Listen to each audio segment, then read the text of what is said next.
other baddie in the movie is Penguin and Falcone. Uh, I love we see that Falcone is well established, that he's the head honcho, and the person they had play Falcone, perfect.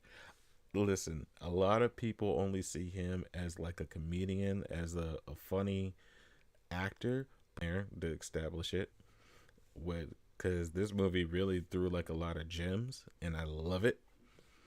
But the fact that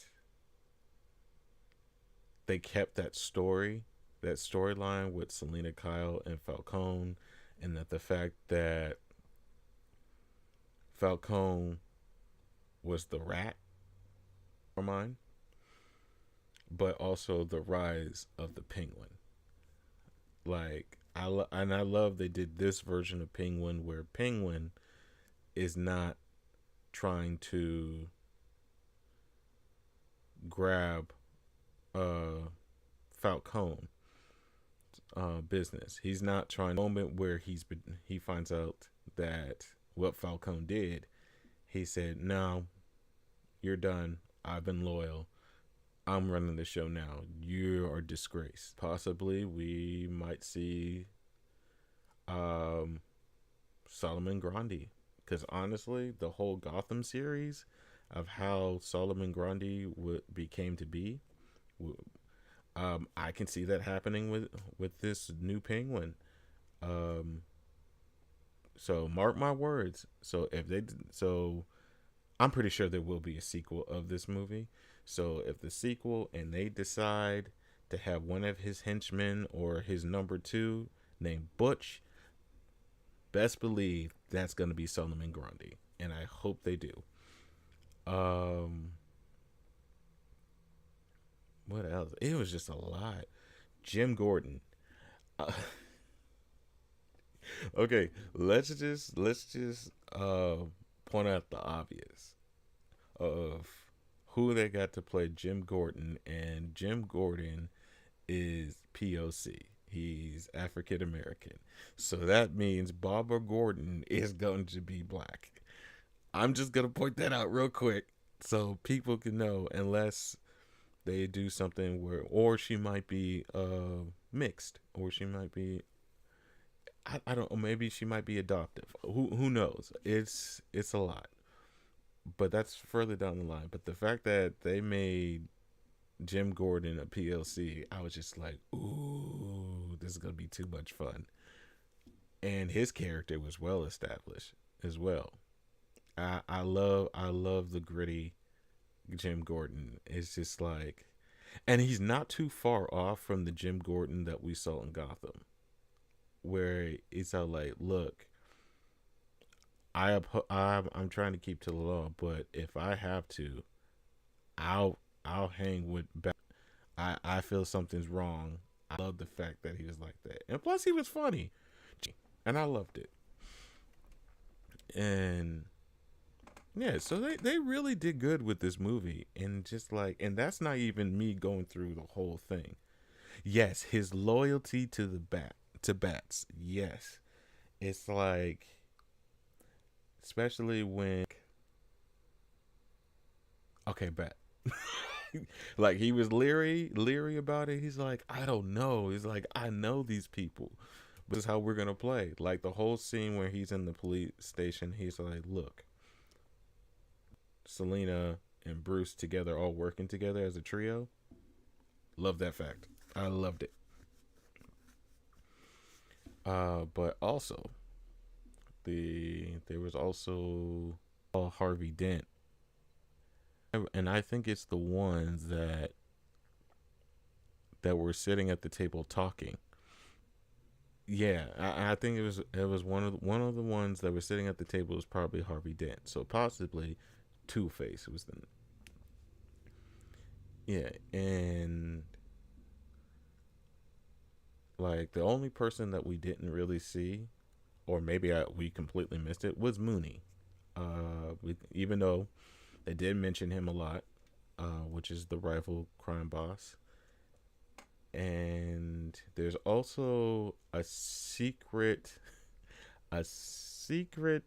boss, villains that are behind the scenes that they sort of mention, that the Riddler mentions. And I don't know if a lot of people caught that, because when he was talking about Bruce's parents and how they keep secrets, and how, which I'll talk about his parents in a minute, because that was dope too. But when they were talking about the families, the Wayne's families, the Thomas families, all the different families, and I don't think a lot of people caught that. People just, it probably just like flew over their heads, like, oh, so all these families were just like being secretive and running the scenes in the back. But like, I don't think a lot of people realize that they were talking about the Court of Owls, because the Waynes were part of the Court of Owls. Either they were always part of it, it's it's the version where they left the Court of Owls because they found it too corrupt. And so that's where I think where it was going, because they were trying to figure out who killed William's parents, and that's when Wayne Bruce confronted Falcone about. And I think Court of Owls wouldn't come and get him, and so he took the fall for that. I really believe that he took the fall for that. But same time, Falcone created Hush, so that was another secret character that we might see. So, and plus, if you look on the writings on the wall, which brings me back to where I said that Riddler was influencing people. So the writing on the wall said Hush, and it was written on, I think it was under the picture of the Wayne family of Hush, which the reporter that was um,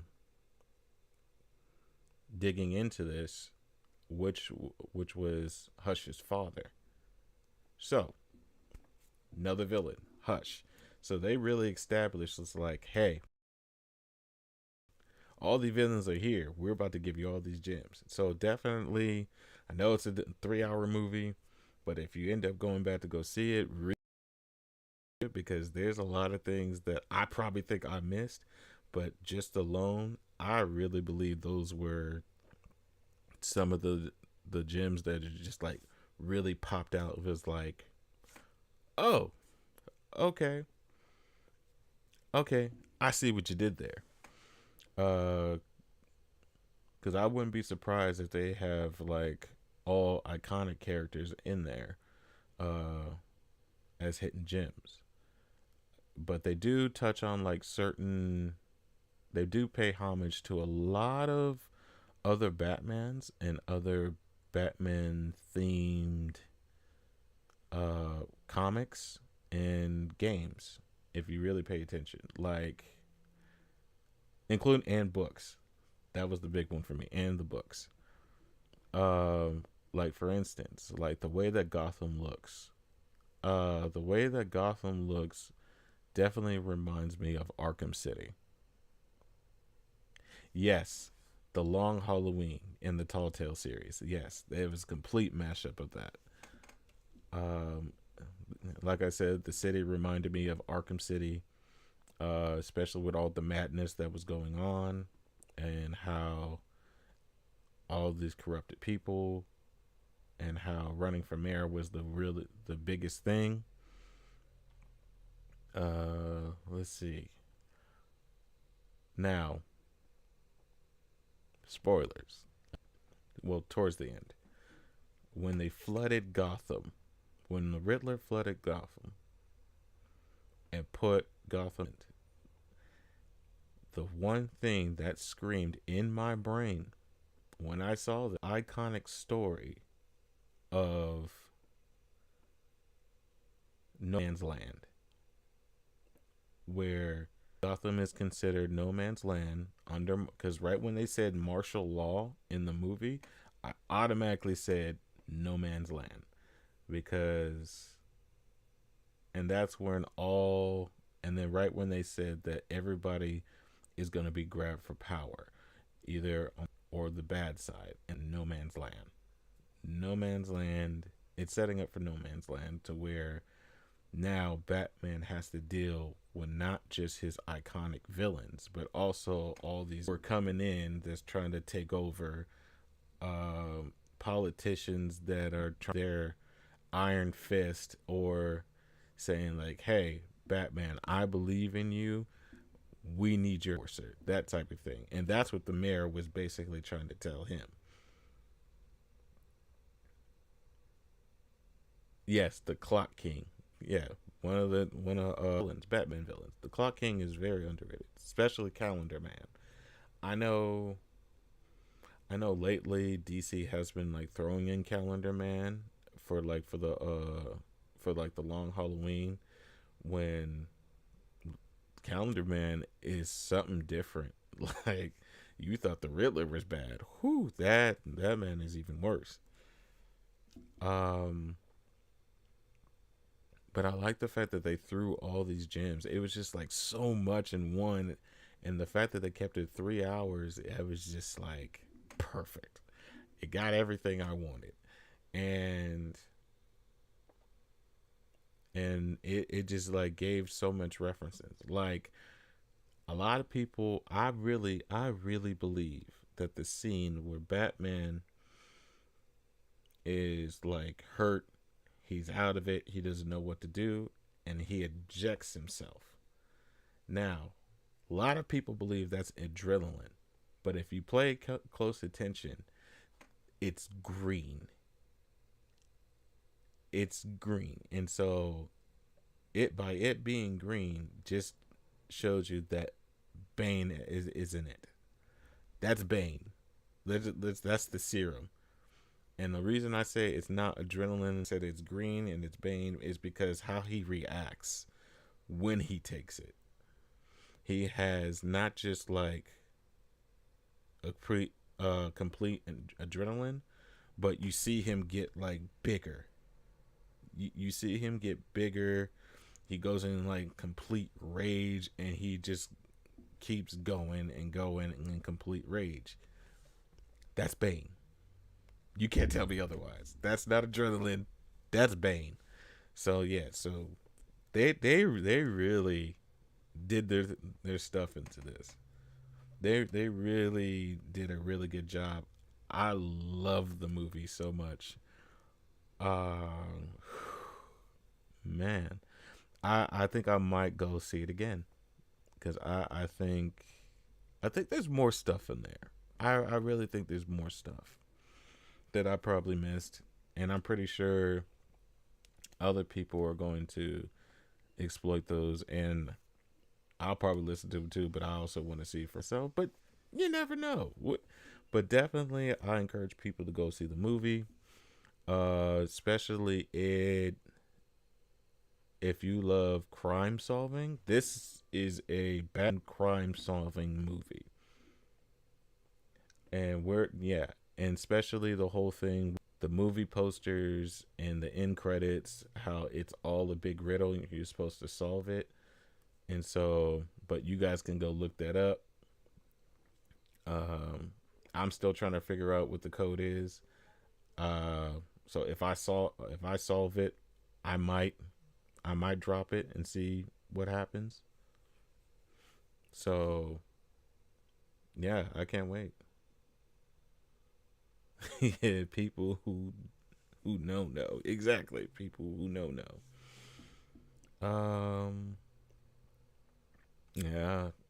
So I would definitely give this movie, so out of so I am a Dragon Ball Z fan, so I have to do something that correlates to Dragon Ball because I love Dragon Ball. So we're gonna get seven Dragon Balls. All right. So 7 Dragon Balls. I give this movie 6. I give it 6 Dragon Balls. Listen, I only reason I'm not giving the full 7 It's because I was kind of a little picky of like, what if they did this instead, that kind of thing. That's the only reason why I don't give it the full 7, but I give it a 6. I give it 6 Dragon Balls. So otherwise, I loved it. I love how everything just felt real, just like right. It's a psychological thriller. I loved it. I just like was at the edge of my seat, just like eating my popcorn, and I was just like, "Oh yeah, so is he gonna figure it out?" And all the like twists and turns, and you trying to figure out the clues as well, and like a lot was just happening, but it was not having you like